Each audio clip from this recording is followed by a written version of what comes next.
दोस्तों, इंसान की ज़िंदगी में अभ्यास उतना ही ज़रूरी है जितना मनुष्य को जीने के लिए सांसों की ज़रूरत होती है। बिना अभ्यास कोई हुनर पूरा नहीं होता है, वह अधूरा ही रहता है। इस बात को समझाती है यह कहानी। धर्मेश नाम का एक बालक की कहानी है। यह बहुत पुराने समय की बात है।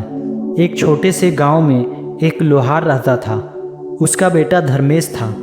पिता चाहा करते थे कि बेटा पढ़ लिख कर बड़ा आदमी बने, लेकिन धर्मेश को पढ़ाई में जरा सा भी मन नहीं लगता।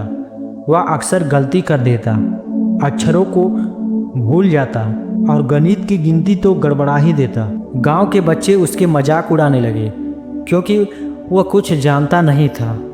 गांव के बच्चे बोलते थे, अरे इसे अपनी किताब पकड़ना भी नहीं आता है। धीरे धीरे धर्मेश खुद को निकम्मा समझने लगा। जब परीक्षा का समय आया, वह फेल हो गया। फिर गुरुजी ने कहा, बेटा शायद पढ़ाई तुम्हारे बस की बात नहीं है, तुमसे पढ़ाई नहीं हो पाएगा। अच्छा होगा कि तुम समय बर्बाद मत करो, तुम अपने पिता के काम पर जाओ और उनसे कुछ सीखना, घर के कामकाज के बारे में कुछ सीख लो। यह सुनकर धर्मेश का दिल टूट गया, लेकिन वह चुपचाप अपने पिता की लोहार की दुकान में बैठने लगा।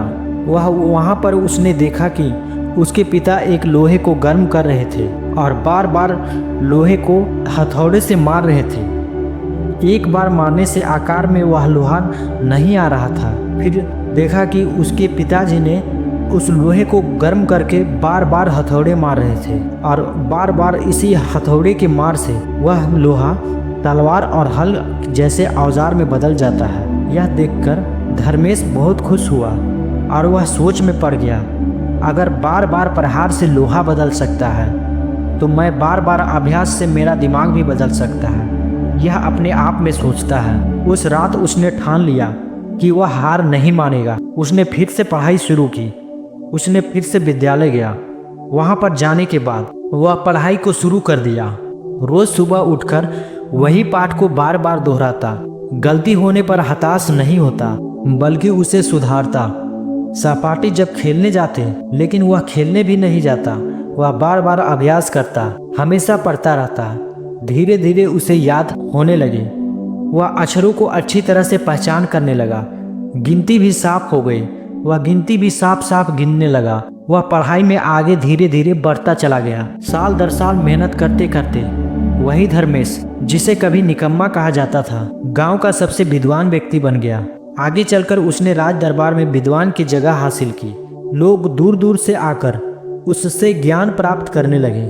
दोस्तों, धर्मेश की कहानी हमें यही सिखाती है, असफलता अस्थायी नहीं होती है। अभ्यास और धैर्य से साधारण इंसान असाधारण बन सकता है।